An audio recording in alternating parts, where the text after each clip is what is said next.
यहाँ सूरज कुंड चित्रकूट में हम लोग आए हुए हैं और यहाँ के बारे में यहाँ के महंत जी से हम बात कर रहे हैं। बताएं बाबा। यहाँ जब भगवान राम वनवास में 14 वर्ष के लिए आए तो यहाँ भी सूरज कुंड भी आए। जब सूरज कुंड आए तो सूर्य नारायण भगवान रथ समेत यहाँ उतरे। अच्छा। आज भी प्राकृतिक आश्रम बना हुआ है उनका जी। तो जब भगवान सूर्य नारायण उतरे जी। तो भगवान राम से कहा कि प्रभु आप हमारे वंशज के हैं, जी। सूर्य वंश के हैं, इसलिए आप कहीं अपनी प्रतिज्ञा से विचलित मत होना। जी। क्योंकि पिता का आदेश है कि 14 वर्ष व्यतीत होने के बाद ही आप यहाँ आएंगे, अयोध्या वापस आएंगे। जी। तो आप 14 वर्ष व्यतीत करने के बाद ही अयोध्या जाना। अगर आप बीच में चले गए तो सूर्यवंश में कलंक लग जाएगा, इसलिए कलंक न लगने पाए। अच्छा, वो आश्रम आज भी है। इसलिए यहाँ का नाम सूर्य कुंड पड़ा। सूर्य कुंड, सूर्य नारायण के पधारने से। जी, धन्यवाद। अच्छा, यहाँ का एक महत्व ये है जी कि कोई भी यात्री आता है तो जो काम उसका नहीं होता उसी के सिद्धांत से अगर आता है और आश्रम के परिक्रमा करने के बाद ठाकुर जी से निवेदन करता है कि प्रभु मेरा ये काम हो जाए, मैं आपका भंडारा करूँगा, वो काम निश्चित 100% की गारंटी से होता है। अच्छा। हाँ। और यहाँ सबसे बड़ा महत्व भंडारे का ही है। भंडारे का ही है। हाँ। जी, धन्यवाद। जी। यहाँ रथ सहित जी। और भगवान को कहने लगे प्रभु आप कहीं अपने पथ से विचलित मत हो जाना। जी। क्योंकि अगर पथ से विचलित होते हैं तो सूर्य वंश में कलंक लगता है। जी। इसलिए आप जो है 14 वर्ष व्यतीत करने के बाद ही जी अयोध्या वापस जाना है। जी। ये इस कारण से इसका नाम सूर्य कुंड। जी। यहाँ पे कुछ आदमी ऐसे भी थे जो मतलब मर गए थे, पूरी तरह से डेड थे, और वो 4-4 दिन बाद जिंदा हो गए इस नदी में। हाँ, यहाँ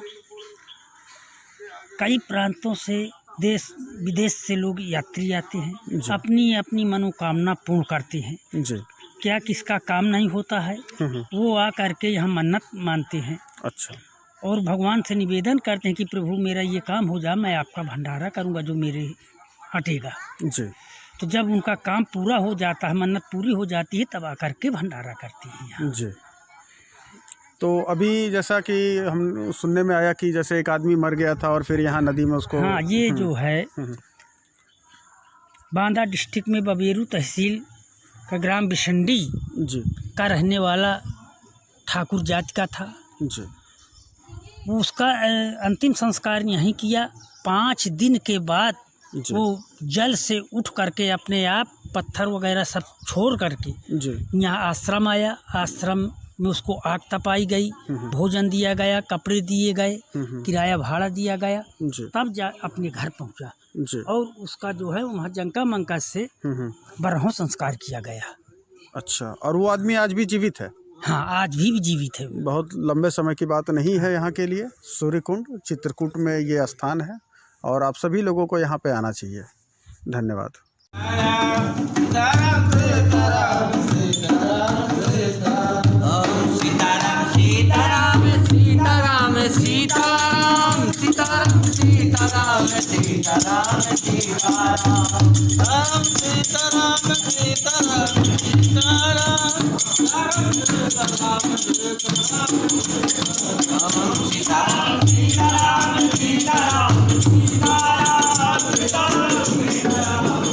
सूर्यकुंड यहाँ पे 60 सालों से लगातार सीताराम सीताराम किया जाता है और 24 घंटे किया जाता है।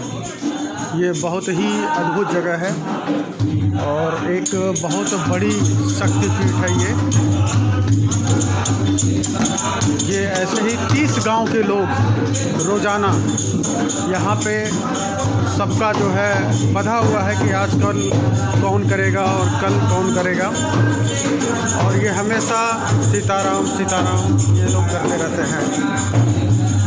ये 30 गांवों की जिम्मेदारी है यहाँ पर सूरज कुंड में।